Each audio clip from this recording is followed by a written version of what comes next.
Marami pong salamat, Mr. President.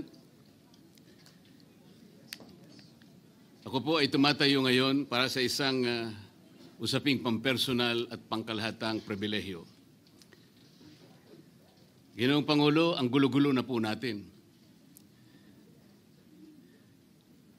Ito pong huling pagdinig sa Blue Ribbon Committee na kung saan ay lumabas po ang isang testigo na nagngangalang Master Sergeant Orly Gutesa. Ako po ay nabansagan na kulang po sa kortesiya. Para sa akin po ay hindi po tama na nagpapasaringan po tayo ng ganun. Iisa po ang ating layunin. Hindi po tayo magkakalaban sa layunin na matuntun po natin ang pinaka-problema kung bakit nasadlag po ang ating bansa sa ganitong kalagayan. Hindi ko naman po kasalanan ako po'y hanapin ni Sergeant Gutesa. Hindi ko po siya kilala eh. Hindi ko po kasalanan kung ako po ang hinanap niya at hindi iba. Nung pong makita ko po yung kanyang salaysay, ang sabi ko lamang po sa kanya ay, kung malakas ang loob mo talaga at naniniwala kang dapat mong gawin ito para sa iyong bansa, dalawa lang ang pwede mong gawin para sa akin. Ipanotaryo mo yan at kung malakas ang loob mo, bukas ng umaga bago mag-alas 9, kailangan nandun ka na sa Senado. Alam po yung notaryo, para sa akin lang po yun eh. Gusto ko lamang siyang testingin kung talagang totoo nga ang kanyang mga gustong banggitin. Ang pinakamahalaga po ay haharap siya, tatayo, at susumpa sa kalagitnaan ng pagdinig. At doon ay pakikinggan natin. At doon ay sama-sama natin siyang i-interpolate. Tatanungin. Nakita naman po ninyo kung paano niya sinasagot ang bawat tanong. Walang pag-aalinlangan. Siya lamang po ang natatangi na testigo na kumonekta sa pangalan ni Saldico at Martin Romualdez. Wala nang iba. Ngayon po siya ay naharap sa napakaraming pasaring din. Bakit po ako ay walang kortesiya? Hindi po ba ako ay humingi ng panahon sapagkat hindi ko naman po alam kung talagang darating siya nung araw na yon, kaya hindi na po ako nagsabi. Gusto ko talagang paniwala ang darating siya. Dumating nga po siya, kaya ko siya inilabas. Pero kung pag-uusapan po ay kortesiya, balikan po natin ang mga nangyari. Nung ako po ay chairman pa ng Blue Ribbon Committee, nagkaroon po ng pagdinig. Unang pagdinig ay August 19, 2025. Isang araw bago po nagkaroon ng pagdinig ang Blue Ribbon Committee, ang ating pong kasama, si Senator Lacson, ay nagkaroon po ng posting. Sa Twitter po yata ito, hindi po ako sanay dito eh. Babasahin ko po, August 20, 2025. The Senate Blue Ribbon Committee hearing yesterday is akin to the cart going ahead of the horse. Had the cart waited one day, it would not have missed the details of the truth about the many substandard ghost projects and more that will be exposed in my privileged speech today. Yun po ba ay courtesy din? Sa akin pong palagay, hindi dapat po nagkaroon ng ganitong pagpapasaring. Alam ko po ba kung sino-sino ang tatayo para mag-deliver ng privilege speech? Matagal ko na pong sinabi noon kung kailan po ang pagdinig. Wala po akong itinago. Ngunit kung sasabihin na kung naghintay kami ng isang araw, ay mas marami pa sanang mga detalye at katotohanan ang naihayag. Hindi po ba sinabi ko sa inyo noon, mismong Pangulo ng Republika ng Pilipinas ang nagbigay sa akin ng USB na nandun po lahat ang mga proyektong pinaghihinala na ghost projects. Ayaw ko lamang pong ilabas ng isa-isa sapagkat sa aking pagkakaalam noon, Ginoong Pangulo, mali din po yung binigay na mga coordinate sapagkat ang pinagbasihan nila yung MYPS, hindi yung PCMA, na palagi ko pong binabanggit. Sa mga kapatid, kahit na po yung mga binanggit na projects ng ating kasama, salig po sa mga maling coordination. At saka konti lang, pinili lang. Nagkataon lang po maganda nga talagang pagkakapresent sapagkat kulang na lang po yung cinematography at saka screenplay. Kung meron pa lang sanang sound effects, baka nandun yun. Huwag po sanang ganun magpasaringan tayo. Iisa po ang layunin natin dito. Yung matukoy natin kung sino ang merong utak dito. Na ngayon po ay unti-unti na pong naihayag. Sino bang natatakot kay Martin Romualdez? Marami po siguro dito sa kapulungan ito. Pero hindi ako natatakot kay Martin Romualdez.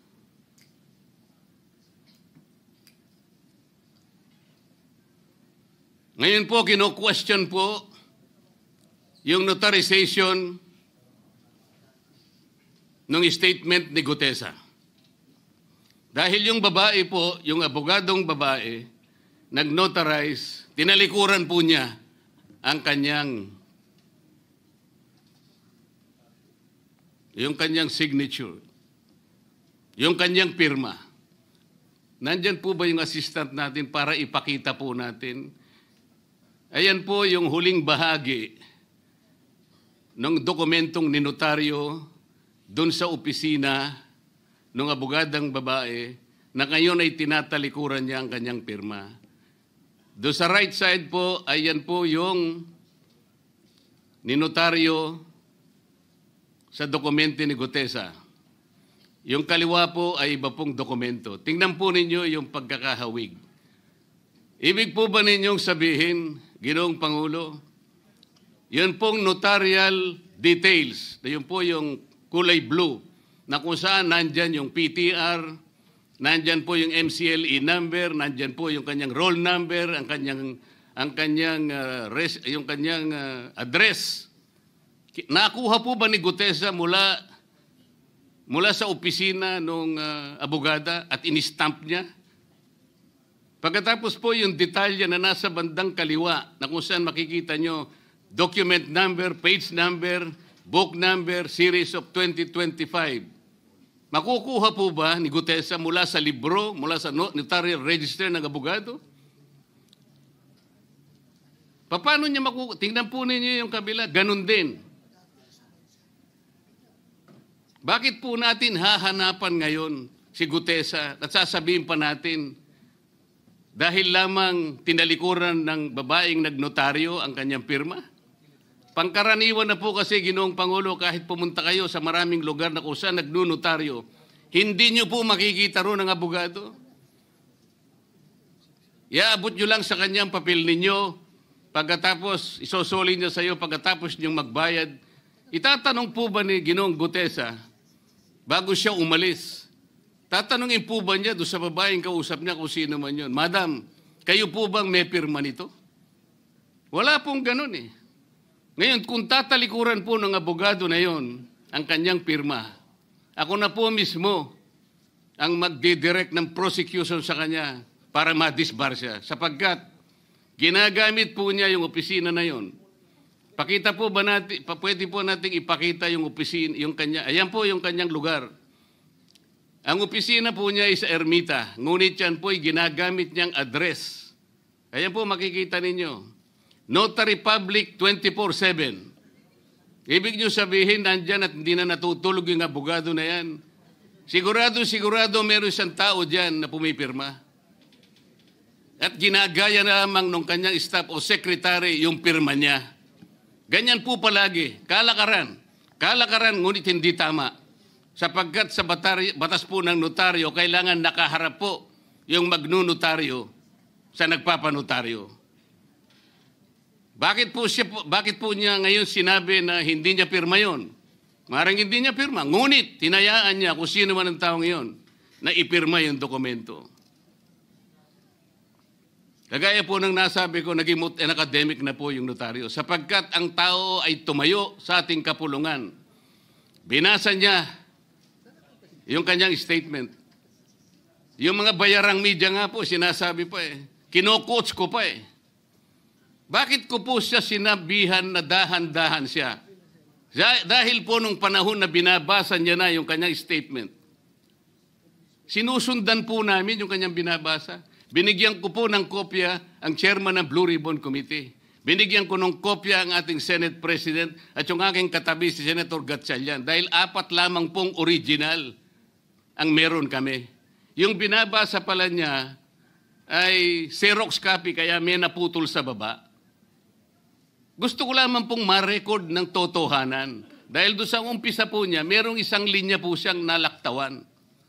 Alam po ito ng mga kasama natin na sinusundan po habang binabasa namin. Doon sa pangalawa po, 2 linya naman po ang nalaktawan niya. Kaya gusto ko lamang pong maging maayos ang pagre-record ng kanyang statement. Ano po sabi ng mga bayarang media? Hindi ko naman po nila lahat. Kaya ako po hindi nagpapa-interview sa kanila Alam ko po ang karakter ng ating media ngayon. Nakakaawa na po ang kalagayan. Binanggit na po ng dating Senate President ang nangyari do sa statement ni Diskaya. Siya ang kauna-unahang nagbigay ng statement na kung saan binanggit ang 17 congressmen. Ngunit nakakapagtaka. Hindi na po natin tinutuntun yung 17 na yun. Kagaya na nga sinabi ng Senate President, napupunta na, natutuon na yung pagtuntun sa mga kasama natin dito. Bakit po? Natatakot ba tayo kay Martin Romualdez? Siguro po, yung iba sa inyo natatakot. Ginoong Pangulo, naghalo na po ang balat sa tinalupan. Bakit po? Ngayon ko lamang po nakita sa pagdinig ng Blue Ribbon Committee. Nandun po yung Justice Secretary. Hindi pa po natin natatapos na pagtatanungin yung respondent, yung resource person, na tayo po ang merong legal and physical custody. Hindi ko maintindihan kung bakit dadalhin niya sa kanyang opisina at pagbalik niya, meron na siyang supplemental affidavit. Ano po ba itong nangyayari sa atin? Meron na ba tayong alituntunin? Meron na ba tayong agreement sa pagitan ng DOJ at ang pag-imbestigang ginagawa natin sa Blue Ribbon Committee? Hindi ko na po maintindihan kung ang Blue Ribbon Committee is the investigative arm of the Department of Justice. Ang sabi ko po nung nasa ikalimang pagdinig pa lang tayo, sapagkat nakikita ko na po ito, kaya po naghangad pa ako sa ating chairman noon na sana'y paraanin niya ako, meron lang akong gustong isang guni muna at pag-usapan sana muna. Hindi naman po ako nabigyan ng pagkakataon kaya nagkaroon pa po ng konting sagutan doon. Ito po yung gusto ko sanang ayusin muna, pag-usapan muna natin. Lalong-lalo na po ang kaugnayan natin sa bagong tatag na ICI, Independent Commission on Infrastructure. Ano po bang ugnayan natin dito? Hindi po ba tayo mag-uusap muna? Hindi ba tayo gagawa ng regulasyon muna? Meron po tayong mga doktrinang isinasaalang-alang. Nasaan na po ang institutional boundaries? Nasaan na po ang separation of powers? Nasaan na po ang system of checks and balances? Di ba natin isasaalang-alang ito? Dadalawang tao lamang po ba ang mamamagitan sa pagitan ng mga institusyon na ito? At mawawala na po kami sa picture? Are we supposed to be kept in the dark, Mr. President? Yung po, kung mo ba sinabi ng ICI na isa sa kanilang mga poder, kapag ka nag-request po sila, makakakuha sila ng impormasyon sa House of Representatives, sa Senate, sa Korte, sa Sandigang Bayan, at kahit sinong otoridad. Ibig ba sabihin wala na tayong opsyon na tumanggi? Kailangan po natin pag-usapan muna yun. Ang nangyayari po sabog-sabog na po Baka nga yun ang isang dahilan kung bakit nag-resign po yung advisor na si Mayor Magalong ng Baguio. Yung pong mga pasaring, ito po yung nakakapagbigay sa atin ng hindi naman kailangang pag-aaway-away o pag-aalitan. Hindi po maganda sa ating panig ito. Tingnan lamang po natin yung interview sa DCMM ng ating kasamahan, chairman ng Blue Ribbon Committee, ng mga host ay si Victoria Tulad at si Christian Yosores noong September 28, 2025. Ang tanong po nila, ilang hearings pa ang nakikita ninyong gagawin ninyo? Ang sagot po ng ating kasama, Senator Lacson, yun ang hindi ko pa masabi. Dahil kung may bagong lumalabas na mga testigo at masustansya yung sasabihin, meron pang mga kakulangan na dapat na mapunuan, magtawag tayo ng pagdinig. Tama naman po yun. Pero ito pong pangalawang saknong, ang sabi po, pero kung paulit-ulit lang at masa-sidetrack o kaya palihis yung direksyon ng inquiry, yun ang i-assess namin kasi medyo lumihis na. Ano po yung lumihis? September 28, dito lumabas si Master Sergeant Orly Gutesa. Lumihis po ba o dumiretso? Mula kay Saldico, ikinonekta po niya kay Martin Romualdez. Sa akin palagay, dumiretso po, hindi tayo lumihis eh. Pagkatapos tinanong pa po, do you think po, coach po si Gutesa? At iba pong observation, baka si Senator Rodante Marcoleta dahil parang sinabihan siya nung nagbabasa siya. O nalimutan mo, balikan mo itong paragraph na ito. Naipaliwanag ko na po kung bakit ko lamang sa sinansala at sinabi kong balikan mo sapagkat meron nga po siyang nalalaktawan base po sa sinusundan namin na binabasa niya na dokumento. Ang sagot po ni Senator Lacson, medyo natawa pa nga siya, kayo nang humusga sa lahat ng yan, ay tayo nag-viral na. Siguro, ang sasabihin ko na lang, yung hula nyo, yun ang hula ko. O hula ko, hula nyo. Parang, your guess is as good as mine. Hindi po maganda yung inference eh. Parang ang lumilitaw, kinots ko eh. Bilang isang abogado, magmula po nung ako'y maging abogado, inisip hindi ko po ginawa yung mga bagay na ito. Komisar nga ako eh. Hindi na abogado, sila pa yung nagsasabi eh. Katulad po ni Saldico, ang sabi ko lang naman po eh, matunog na yung pangalan niya, napakaraming sources na nagsasabi, kumukonekta kay Saldico, pwede ba natin siyang imbitahin? Ang sabi po, hindi na raw siya imbitahin because of interparliamentary courtesy. Ang sabi ko po, ang interparliamentary courtesy hindi po nalalabag kung iimbitahin lang siya. Halimbawa, invitation letter lang. Nagawa ko po yun kay Congressman Toby Chanco. Voluntaryo po yun eh. Kung darating siya, salamat. Kung hindi siya darating, okay lang. Ngunit, ang pinag-uusapan natin ay problemang kasangkot na po ang kinabukasan ng ating bansa. Sasabihin ba natin interparliamentary courtesy? Nakikinig po ang buong bayan. Tatakpan po ba natin ng dahil sa interparliamentary courtesy? Nakasulat po ba sa bato yun? Absolute po ba yun? Yun po yung aking ikinasasama ng loob eh. Hindi po tayo dapat mag-away-away. Iisa po ang ating layunin. Ang ating bansa ang pinaka-importante sa ating lahat. Bakit po kinakailangang ilihis natin? Bakit po tayo gagawa ng paraan para pagtakpan po natin ang hindi dapat pagtakpan? Ginoong Pangulo, ngayon po'y masasabi ko, si Master Sergeant Orly Gutesa ay mas credible pa po kaysa sa marami sa atin dito sa kapulungan ito. Si Master Sergeant Orly Gutesa, mas matapang kaysa sa mas marami dito sa ating kapulungan. Maraming salamat po, Ginoong Pangulo. Thank you, Senator Marcoleta. Thank you for watching.